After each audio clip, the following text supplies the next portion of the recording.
Assalamualaikum Sobat Cerita. Di dunia ini tak ada yang kebetulan. Setiap perbuatan pasti berbalas. Ada yang langsung, ada yang menunggu waktu. Inilah kisah nyata yang penuh pelajaran, jangan cuma ditonton, tapi juga direnungkan.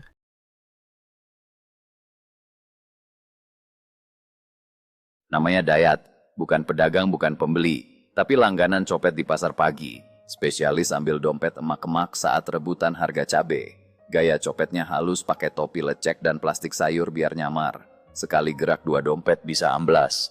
Waduh, bu, dompetnya hilang ya, saya juga loh. Kita senasib, katanya, padahal dia pelakunya. Pedagang mulai curiga, tiada dompet yang hilang tanpa Dayat yang datang. Jargon ini mulai populer, tapi Dayat tetap santai. Pakai uang hasil copet buat beli ayam goreng, main dingdong, sampai karaoke malam-malam. Hidupnya penuh kesenangan dan kebebasan tanpa beban dari ketakutan. Dalam benaknya hari itu adalah hari yang sukses, bukan hanya karena dompet yang dia ambil, tapi juga momen-momen kecil seperti berteman dan bernyanyi. Pedagang pasar mulai berbicara Dayat pasti ada di balik semua ini, tetapi bagi Dayat hidup yang penuh petualangan adalah segalanya.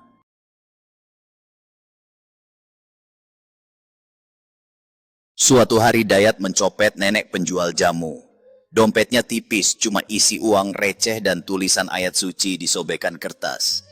Nenek itu berbisik, semoga tangan yang jahat dibalas oleh Tuhan. Sejak hari itu tangan kanan Dayat terasa panas seperti terbakar. Lalu membiru, lalu membusuk. Ia kira, kenapa aku berkarat, tapi dokter bilang ini bukan infeksi biasa. Obat apapun gak mempan, tangan mulai mengeras kaku dan akhirnya membatu. Seolah Tuhan bilang, kamu suka tanganmu buat nyolong, sekarang simpan itu selamanya. Hari-hari berlalu dan Dayat semakin terasing, merasakan setiap detik sebagai pengingat akan kesalahannya. Ia melihat orang-orang berbahagia dan hatinya dipenuhi penyesalan atas pilihan yang telah diambil. Setiap malam ia berdoa memohon ampunan, berharap Tuhan menyentuh hatinya dan mengubah nasib yang telah ditetapkan. Hari-hari berlalu dan Dayat bertekad untuk memperbaiki kesalahannya, meskipun tangannya tak lagi bisa berfungsi seperti dulu.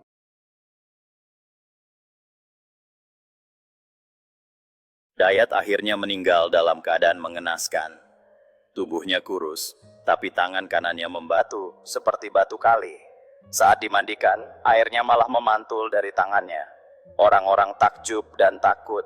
Waktu dikafani tangannya tak bisa dilipat ke dada, harus dikafani terpisah, seperti benda asing. Saat dikubur, liang kubur terasa sempit dan batu nisan Dayat retak esok harinya. Nenek jamu datang hanya berkata, yang diambil tidak seberapa, tapi balasannya luar biasa.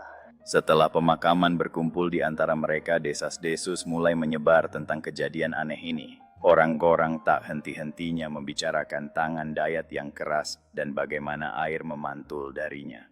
Perasaan takut dan rasa ingin tahu melingkupi suasana, mengingatkan mereka akan hal-hal gaib yang seringkali tak terjelaskan. Terima kasih sudah menyimak Sobat Cerita, semoga kita bisa ambil hikmahnya dan jadi pribadi yang lebih hati-hati dalam melangkah. Ingat, kebaikan akan kembali pada yang memberi, dan kejahatan tak pernah hilang tanpa jejak. Wassalamualaikum, sampai jumpa di kisah berikutnya.